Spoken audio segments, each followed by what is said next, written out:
ने बड़े ही लाड़ प्यार से पाला है। सुनंदा के बड़े बेटे विराट की शादी प्रतिमा से हो जाती है और प्रतिमा सुनंदा का घर बड़े अच्छे से संभाल लेती है। एक दिन प्रतिमा को अपनी कुछ सहेलियों से मिलने जाना था, इसलिए वो जल्दी जल्दी खाना बनाती है। फटाफट खाना बना लेती हूँ, फिर तैयार होने में भी वक्त लगेगा। इतने दिनों बाद सब मिल रहे हैं, मुझे तो सबसे अच्छा दिखना है भाई। प्रतिमा दोपहर का खाना बनाकर अपनी सहेलियों से मिलने चली जाती है। उसके जाने के बाद विपुल और विराट घर आते हैं और सुनंदा से कहते हैं, माँ बहुत ज़ोरों की भूख लगी है, जल्दी से खाना लगा दो। भूख तो मुझे भी लग रही है, लेकिन ये चावल दाल खाने का मन नहीं कर रहा। अभी ये खा ले, मेरा राजा बेटा है ना तू। रात को तुझे जो खाना होगा वो प्रतिमा से कहकर बनवा दूंगी। हाँ हाँ भाई, तेरे ही मौज है। माँ भी तेरी पसंद का खाना बनाती है और प्रतिमा भी। मेरे नसीब में तो बासी ही है। नजर मत लगाओ भैया। सुनंदा दोनों बेटों को खाना परोसती है।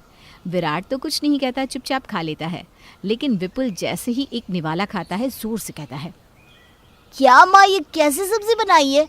इसमें कुछ है ही नहीं, मुझे नहीं खाना, ना नमक है ना मिर्ची। विपुल थाली घिसका देता है और खाने पर से उठ जाता है, लेकिन उसे रोकते हुए सुनंदा कहती है, अरे बेटा रुक जा, देख मैं तेरे लिए ना एकदम गोल गोल आलू के पराठे बना देती हूँ। तुझे गोल गोल रोटी पसंद है ना? खाने पे से नहीं उठा करते राजा बेटा। मैं तेरे लिए ऐसी लड़की लाऊंगी जो खाना एक नंबर बनाती होगी। लेकिन माँ पराठे एकदम गोल होने चाहिए। अरे हाँ हाँ, मुझे पता है मेरा बच्चा। सुनंदा गोल गोल पराठे बनाकर विपुल को देती है। तब जाके विपुल खाना खाता है। शाम को जब प्रतिमा घर लौटती है तब सुनंदा उससे कहती है, बहू खाना देखकर बनाया करो ना। तुम्हें पता है विपुल को जैसा तैसा खाना पसंद नहीं, आज उसने खाया भी नहीं। अब रात को उसकी पसंद का खाना बनाना। जी मम्मी जी। प्रतिमा का मन छोटा हो जाता है और वो अपने कमरे में जाकर कहती है, इतने नखरे तो पति के भी नहीं झेलने पड़ते जितना के देवर के। देखती हूँ अपनी पत्नी आएंगे तो कितने नखरे करते हैं। दिन बीतने लगते हैं और सुनंदा विपुल के लिए लड़की देखने लगती है। वो मनोज से कहती है, ए जी, मेरे विपुल के लिए अच्छा खाना बनाने वाली बहू लाइएगा। हाँ हाँ, कोशिश तो यही है, बाकी तो हम कौन सा किसी के अंदर झांक के देख सकते हैं। हाँ?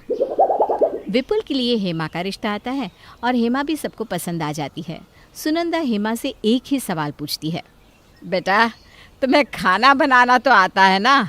मेरे बेटे को जैसा तैसा खाना पसंद नहीं, वो खाने का बहुत शौकीन है। मेरी बेटी के बने खाने की तारीफ तो दूर दूर तक होती है। खाने वाला उंगलियां चाट चाट कर खाता है। अरे बस, तो फिर हमें और कुछ नहीं चाहिए। शादी के ढोल बजवाइए जल्द से जल्द। महीने भर बाद दोनों की शादी हो जाती है और हेमा बहू बनकर सुनंदा के घर आ जाती है। घर में खुशी का माहौल होता है। अगले दिन हेमा साड़ी पहनकर अपनी पहली रसोई के लिए तैयार रहती है। सुनंदा उससे कहती है, बहू आज विपुल के पसंद की गट्टे की सब्जी, राजमा, चावल, खीर और बेसन की रोटी बना ले। तेरे हाथों का स्वाद हमें भी तो पता चले। जी मम्मी जी। हेमा रसोई में चली जाती है और कमर कसकर काम में लग जाती है। आज मैं ऐसा खाना बनाऊंगी कि सब मेरे खाने के दीवाने हो जाएंगी। हेमा एक एक करके सब कुछ बना लेती है। इतनी देर में हेमा को अकेला काम करता देख प्रतिमा भी रसोई में आ जाती है और कहती है, हेमा रोटियां मैं बना लूँगी, तुम तब तक थोड़ा आराम कर लो, फिर सबका खाना लगा देना। तुम भी बहुत देर से खाना बनाने में लगी हो ना। थैंक यू भाभी, आपकी जैसी जेठानी तो नसीब से मिलती है। प्रतिमा रोटियां बना लेती है और हेमा सबको खाना लगा देती है। खाने की प्लेट देखकर विपुल की आंखें बड़ी बड़ी हो जाती है और वो कहता है, प्लेट तो बहुत अच्छे से सजा है और रोटियां एकदम गोल गोल जैसी मुझे पसंद है। अब खा के देखता हूँ खाना कैसा बना है। बहू को तो मैं चुन कर लाई हूँ, लाखों नहीं करोड़ों में एक है मेरी बहू। सभी खाना खाते हैं और तारीफ करते नहीं थकते। खाना खाकर तो मन खुश हो गया भाई आज। बहू सच में खाना बहुत स्वादिष्ट बना है, बिल्कुल जैसा मेरे विपुल को पसंद है। अब तो खुश है ना विपुल, गोल गोल रोटियां देखकर? हाँ माँ, गोल रोटी देखकर ही मेरा आधा लीटर खून ऐसे ही बढ़ जाता है और खाना भी बहुत अच्छा बना है। सब खा पीकर अपने अपने कमरे में चले जाते हैं और प्रतिमा हेमा को बताती है कि विपुल को गोल रोटियां ही पसंद है। हेमा मन ही मन सोचती है, ऐसा भला कौन ही करता है, रोटियां गोल ही होनी चाहिए, भले अच्छी से सेकी ना हो। अगले दिन सुनंदा हेमा को नाश्ता बनाने को कहती है। नाश्ते में नेहा रोटी और पनीर की सब्जी बनाकर सबको परोसती है। आड़ी टेढ़ी रोटी देखकर विपुल का माथा गर्म हो जाता है और वो कहता है, क्या ये, ऐसी कोई रोटी होती है क्या? अरे खा के तो देखिए, खाना स्वाद होना चाहिए, शक्ल से क्या लेना देना। ऐसी रोटियां तुम ही खाओ। विपुल खाने पर से उठकर चला जाता है और सुनंदा कहती है, ये क्या है बहू, तुमने तो कहा था तुम्हें खाना बनाना आता है, ऐसे बनती है रोटियां? अब मेरा बेटा भूखा रहेगा क्या? मुझे खाना बनाना आता है मम्मी जी, बस रोटियां गोल नहीं बनती, इसमें मैं क्या करूं? क्या करूं? मुझे नहीं पता।